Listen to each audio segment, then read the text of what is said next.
Yo, what's going on, guys? It's Gray here. Welcome back to another video. And in today's episode, we're going to talk about my secret to weaponizing my finances in my 20s.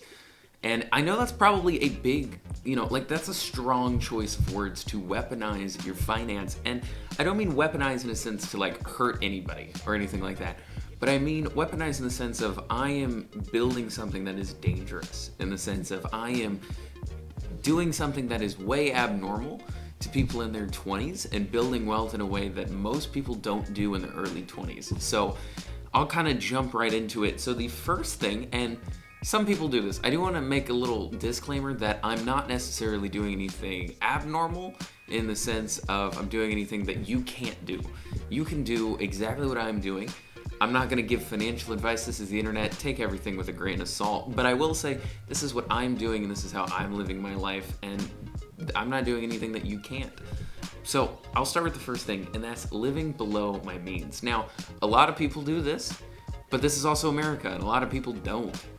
We have credit card debt, we have student loan debt, we buy cars that we can't afford, we spend money on food and things that we don't really need.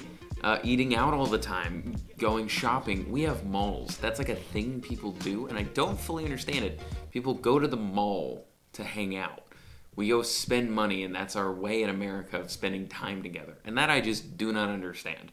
But living below my means. So making a monthly budget every single month that is specific to that month, and then building accordingly of these are the bills that we're gonna have. Keeping my bills below 50%, and then my rent is 25% of that. The other 25 is living expenses. And then saving and investing 25%. And I don't mean 25% for both of those things. I mean, I'm trying to do both. I want my savings to be 25%, my investing to be 25%, and living to be 50%. Now, in living, I do put once, going to the movies or, date night, or, if I want a new thing for my computer, whatever it may be, I do put those in there. And I will say I'm blessed enough to have the income now where I can do things like that. But I think anyone really in their early 20s can do that, where they set a monthly budget, and maybe your numbers aren't that insane, where it's 25% of your take-home pay going to investing and savings, to where 50% of your income is instantly being put into either the market or a high-yield savings account. But I do think that most people can find something that works for them, and that's what I'm doing, is I'm finding what works for me. Could I do, 30% investing and only 20% savings? Yes. The reason I have it set up this way is a few things. One, I want cash. If I have things that I want to do, let's say buy a house, buy a business, invest in my business, buy a property, whatever I'm doing, I need cash to do that, because I don't want to live constantly, robbing Peter to pay Paul kind of thing. But the other thing is I don't want to save all my money, because I'm at such a young age now where if I invest consistently at this point, I will be set up to where I don't really have to worry about money later on. 25% of my income ends up coming out to be maxing out my Roth IRA and my wife's Roth IRA every single year. So that brings me to my second point of picking a spouse wisely. This is something that's a little controversial, but I believe that if you're going to get married, maybe you don't get married in your 20s, and that's perfectly fine. But I will say that if you do get married, picking a spouse wisely is probably one of the most important things in building wealth and managing your finances, because if you and your spouse are not aligned on money, you're not going to make it as far. One of the leading causes for divorce is financial stress. Now, most of the time that's a lack of money, but I would argue that all the time it's a lack of having a purpose with your money, knowing where it's going, why it's going there, where you want it to go in the future. Are you saving up for a new car? Or do you want to buy a house? Do either of you have any desire to buy a house? Because that is the American dream. I do think that it is important for us to own a house at some point. If your spouse wants to buy in the next 2 years and you want to buy in the next 20 years, you guys are going to have a hard time figuring out, okay, where does your money go? Because the person that wants to buy in 2 years is cutting everything. The person who wants to buy in 20 is putting something aside, but doesn't really care all that much, right?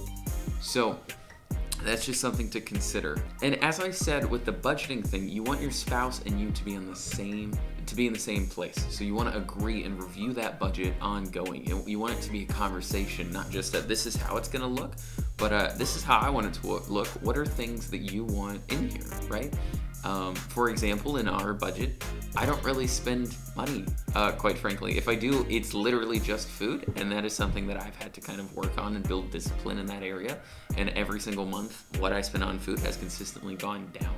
One thing that I asked her when I was making our budget, and we were walking through it and talking together, I said, what are like 3 things that you want to spend money on every month, or at least just for this month? What are categories that you find important? Clothes, home stuff, and gaming. And so we set aside the exact amount that we wanted to set aside each month for those purposes. And that's how we kind of came to that conclusion, is I said, okay, because it's her money too, I want her to have the option to spend the money that she wants to spend. And by the 3rd of the month, she had maxed out that clothing budget, and we both agreed, okay, you got clothes with this much budget. And the great thing about this, there's a new month coming. Come August, you have all this opportunity to spend money the way that you want. And that brings me to my 3rd point, which is investing consistently. So I kind of talked about this in point 1 of living below your means and what that looks like for me. And one thing I mentioned was the fact that I'm investing 25% of my take-home pay. And so investing consistently means that we're maxing out our Roth IRAs every single year. And as our income goes up, or if we have extra cash, or we get to our savings goal and want to cut down on savings, whatever it may be, I want to be investing consistently. I've been investing since I was 19 years old, and I want to continue to invest all throughout my working life, because investing is kind of buying your life back and buying a sense of, there's a crossover point where as your investments start to have a dividend of return, there will be a point where your investments are actually generating more money than you make in a year. And after that crossover point, I'll probably continue to work. I think it is important that people work, but I do think that there will be a point of, it's called financial independence, where you do feel independent because you do feel independent from the financial restraint that is needing an income. That kind of brings me to my 4th point, which is consistently learning, both financially, just in general, a skill set, but more importantly, consistently learning what exactly you're looking for. Because if you don't have a clear goal in mind, and you don't know what skills you're going to need to get there, you don't know what money you're going to need to get there, you don't know how to use that money and those skills, how to advance your career, whatever that career may look like. Everyone's looks a little bit different and a little crazier depending on what exactly your goal is.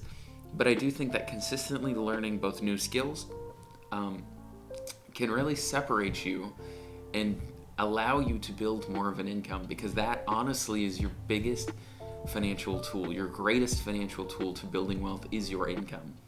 So I do think that continually learning what exactly you're looking for and what skills you can learn to get there, that is a very important part of my secret to building wealth in my 20s. And that brings me to my final point, which is tracking my progress. So every single month you make a written budget. And every single month you try to follow that budget. And there's going to be unexpected things. There's going to be expected things that you kind of screwed up on. But being able to reflect back. The first month that Lauren and I were married, spending was absolutely crazy for a lot of reasons. One, we were home a lot. We didn't know what to do. We were still figuring out, how does this budgeting look with 2 people? We were still getting on the same page financially. But I documented everything. I looked through our bank statement and I realized how much we spent, way too much, but I realized how much we spent, what it was spent on, and I showed it to her and I said, we need to fix this. And so the second month that we were married, it looks way different, black and white. Why? Because I was tracking what we were doing. And so now, as the months goes on, I'm going to continue to track our progress so that each month we can say, okay, where were we at last year? This is the progress that we're making. These are the changes that happen both in our life, in our finances, in our income, and you can see the progress as it's made, because you don't want to live your life chasing one number. I do see that a lot in this financial community, that people are chasing a number. And while I think it is important to know your number, I don't think that that is the point of life. So being able to track your progress and enjoy the journey is, I think, the biggest point. Anyway, guys, thank you for watching my video on my secret to weaponizing my 20s to build wealth. So thank you all so much for watching. If you guys have enjoyed, drop a like and comment down below what you want me to talk about next. and I'll see you on the next one. Adios.